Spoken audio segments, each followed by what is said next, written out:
Hi guys, we're back today to read some more of Almost Super. Today is Wednesday, July 7th. We're going to read 3 chapters today. Are you ready?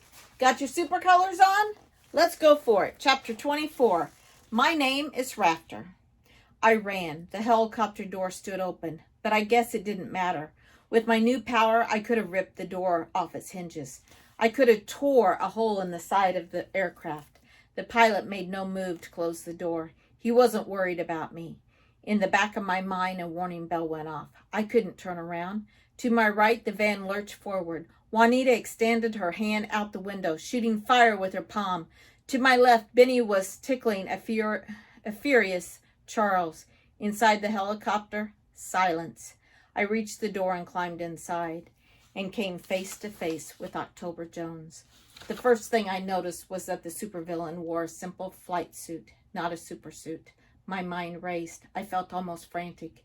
This man didn't have a supersuit. Leader of the whole Jones family, and he didn't feel the need to put on protection or dress up in a costume. He wore a helmet. His face was partially hidden by a stretch of black fabric that went from the bottom of his left jaw over his mouth and nose and attached to the helmet above his right ear. Gray hair poked out from under the helmet, and wrinkles covered his face. But I couldn't guess at his age. He might have been 40 or 60 or 80. The man had cold eyes, and yet at the same time they seethed with fire. It felt fear. His face revealed none of it. The man sitting in the pilot's chair was in complete control. That scared me more than anything. "Get out of my helicopter, boy," the man said. "Now!"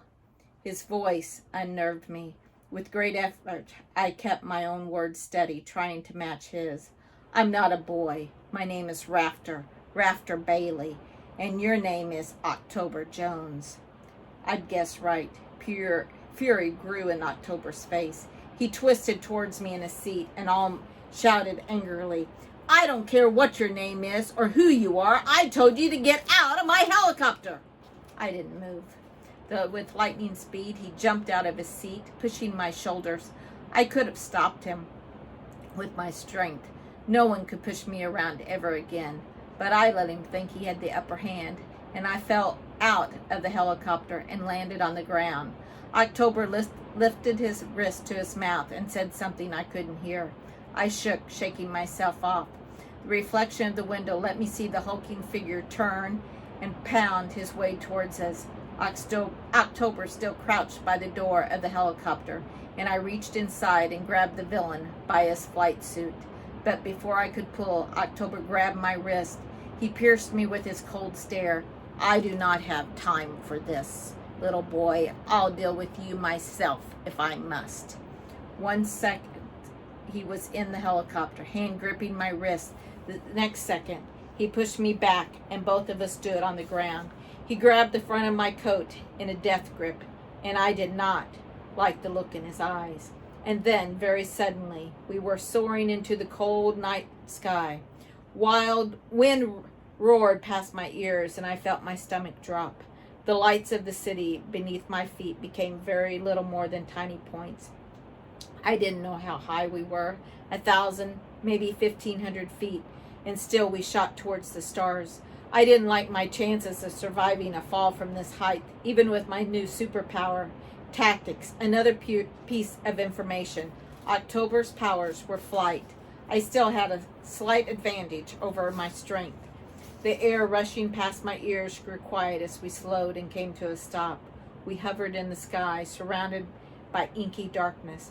October had me at an arm's length, like he might carry a leaking bag of garbage. I reached out and grabbed the front of his flight suit. If he let go of me, I wouldn't fall.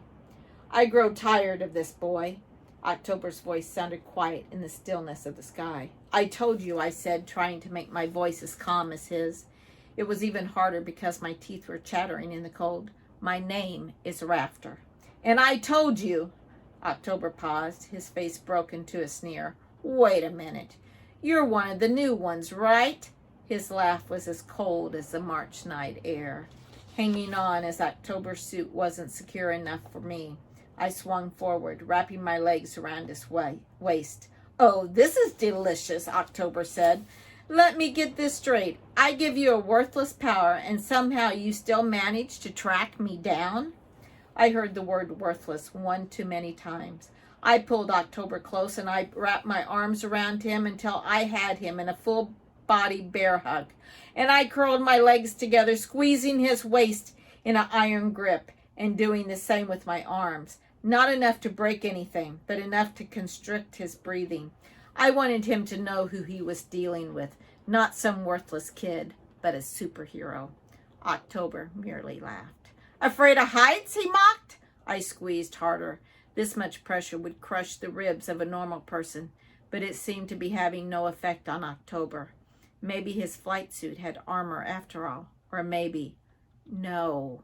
I squeezed with all my might. I grunted with effort. October showed no pain. The only way he could survive my grip was if he had super strength too. October Jones was a super. October. Chapter 25th. Do you see that? I know real fear in that moment. October could shock me with electricity. He could burn me with lava or fire. That's why he acted like he was in total control, because he was. Looking down, I desperately hoped he'd somehow lost focus and drifted downward. That my muscles and bones would withstand a fall. If I could pry myself away from him, maybe I'd have a chance. Too high. We were still too high. My mind raced and I could think of nothing. October had me right where he wanted me. He could finish the job at any time. Staring at the ground below us, I noticed something looked out of place. At first I couldn't figure out what it was, and then I saw it. Up here, the entire city was a grid. On that grid were little points of light, just like the battle map I always used to form strategies. Some lights didn't move. Those must have been street lamps and house lights. Other lights, probably cars or trucks, crept slowly along the dark lines of streets. At first glance, it was a little more than chaos, with lights moving every which way. But if you looked at it, if you really looked, you could see the pattern. There and there and there, dozens of cars, maybe as many as 30, all moving from a single place and headed in the same direction, moving from First Dam towards the city dump. The Baileys and the Johnsons, true superheroes, were on their way to save the day. Do you see that? I asked. October looked down. I see nothing but very long drop. The fear hadn't left me, but knowing that my family was on their way gave me courage. The Baileys, I said, and the Johnsons, superheroes, all of them, coming to save us. I looked back up at October. Coming to fight you. He looked down, and I thought I saw just a flicker of surprise, but then it was gone. Superheroes? The amusement was back to his voice. They are buffoons. October threw back his head and laughed. It was an ugly laugh, and the darkness amplified it. I think I like you after all, October said. I had a plan to execute tonight, and you got in the way. But here you've gone and gathered all the Baileys and Johnsons to one place, just like I wanted. That makes it ever so convenient for me. This must be your way of asking for forgiveness. Looking back down at the city, I felt a tightness in my chest. My family and Juanita's was walking into a trap. I hadn't saved the day. I had ruined it. My mind raced. There had to be something I could do. This time, all our lives depended on it.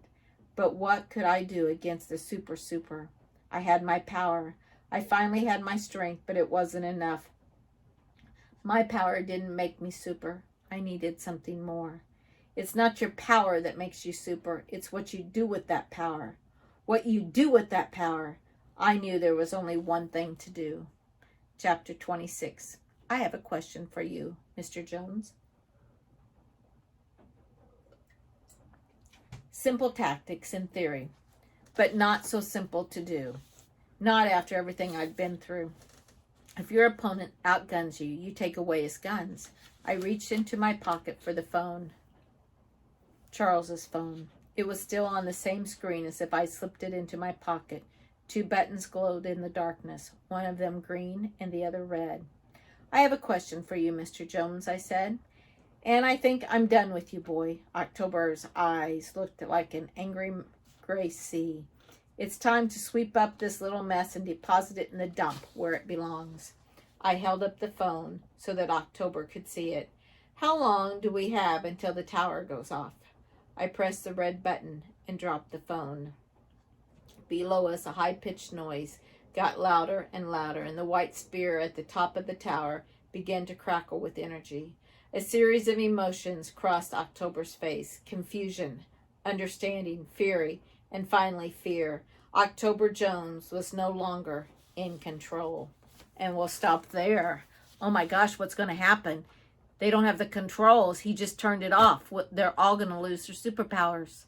Oh my. And they're up there in the air. Are they going to fall? Join me tomorrow when we find out what happens in chapter 27. Don't think this is over. See you tomorrow. Have a good day. Happy reading.